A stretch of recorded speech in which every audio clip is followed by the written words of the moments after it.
Hey, what's up guys? This is Anthony from Anthony's Customs, and for this review we're looking at the SH Figuarts Tiger and Bunny Origami Cyclone. Now you guys know I haven't yet started watching Tiger and Bunny, but this figure, just like the Lunatic figure, is making me really want to watch it. It's just such a cool character design, and I really hope the anime lives up to it because how can you go wrong with character designs like this? I mean, look at that. It's loaded with color, it's loaded with detail, it's loaded with sharp edges and armor. And it's just really, really cool. There's something about it. It's captivating. Every time you look at it, you notice something different about it. And there's nice contrast in the finishes. There's metallics, there's glosses, there's translucent pieces. It's just really, really cool looking. And like I said, lots of sharp edges, so that's a good thing. So I really like this figure right off the bat. But let's get him off the stand and take a closer look.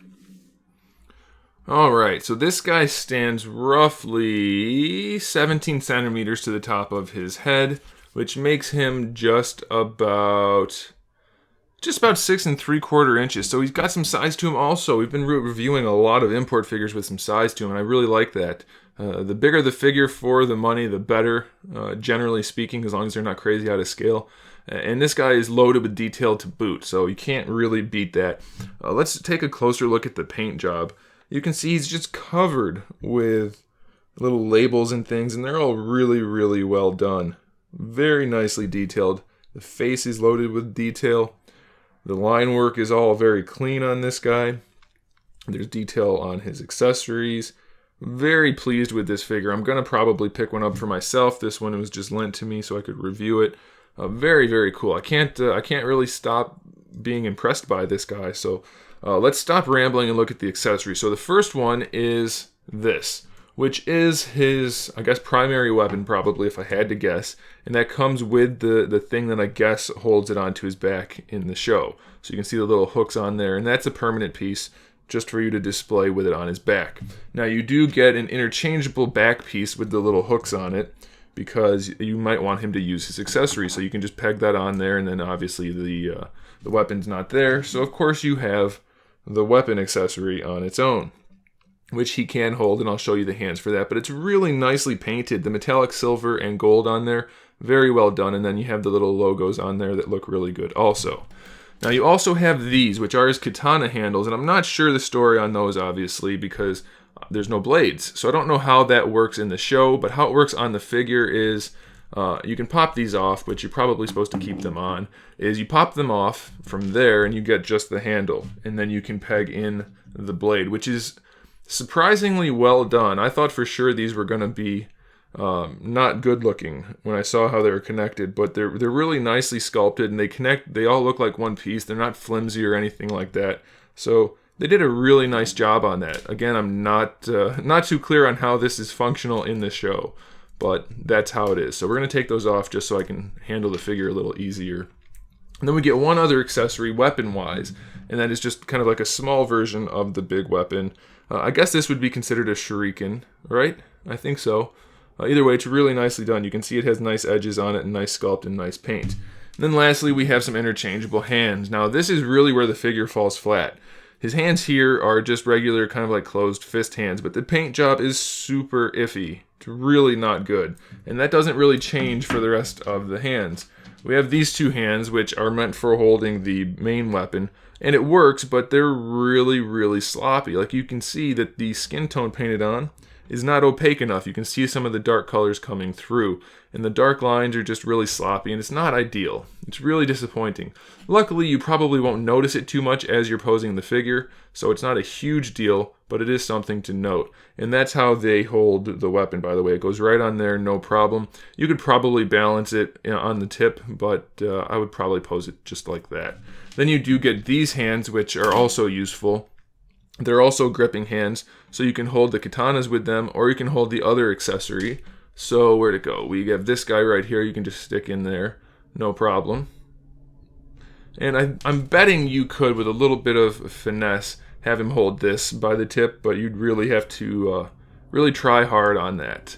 So that's it for the hands. And then lastly, we have just his unique display stand, standard SH Figuarts display stand, but it's tinted blue for the base, and it says Origami Cyclone, Ivan, Carolyn.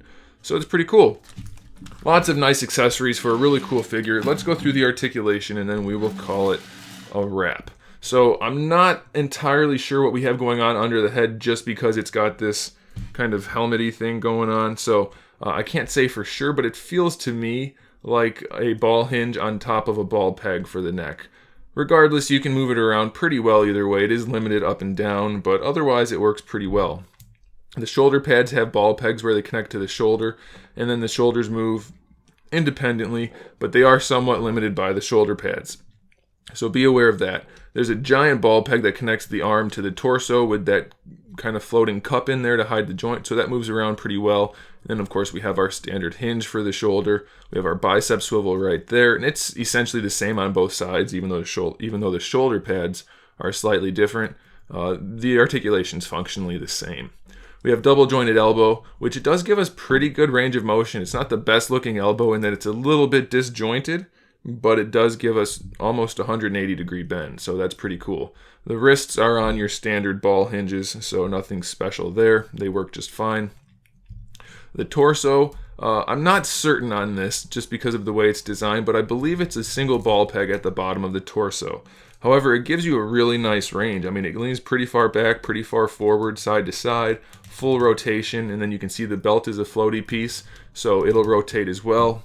And if we zoom in a little bit closer on the belt, you'll be able to see that this red part down here and this red part up here, it's smooth and translucent, and you can see kind of a honeycomb pattern behind it, which is just really appealing. I love the way they put that effort in there and for the detail. And then these straps here are connected with actual chains, so they are just floaty, soft straps. So that's really cool. And then the hips have these guys guarding them, but they're on articulation.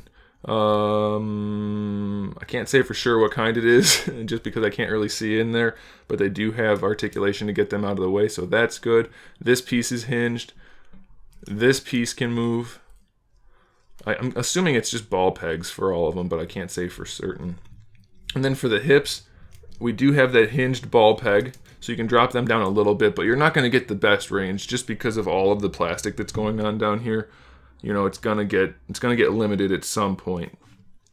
But you do have the ball peg and ball hinge, basically your standard SH Figuarts hip combination with a thigh swivel, so you can oppose them. It's just going to be really tricky to get it all worked out with this piece here, because even though they move, it's still going to be plastic and in the way. So it's going to take a little bit of effort to get him into a really dynamic pose from the hips, but everything else is pretty functional. The knees are double jointed knees, which have really good range of motion. They're not the best looking knees in the world, but really good range, so that's good.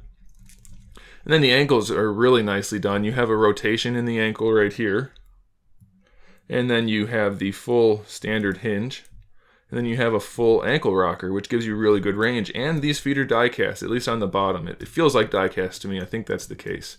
So, you know, it does have a couple shortcomings here and there, but all in all, it's a really solid figure that I recommend for sure. It's going to look great on a shelf, and it's going to be a lot of fun to pose. So I recommend it for sure, guys. I'm going to go see if I can get one. I'm betting I can get one at Big Bad Toy Store. The Lunatic figure is actually in stock there, and it's super cheap. So if you want Lunatic, don't go buy him until I get one, but I'm going to probably grab one. I think you should too, and you should probably grab one of this guy while you're at it. Thanks for watching, guys. Make sure you subscribe to the channel so you can see my upcoming figure reviews, custom figures, and other good stuff. And in the meantime, keep collecting.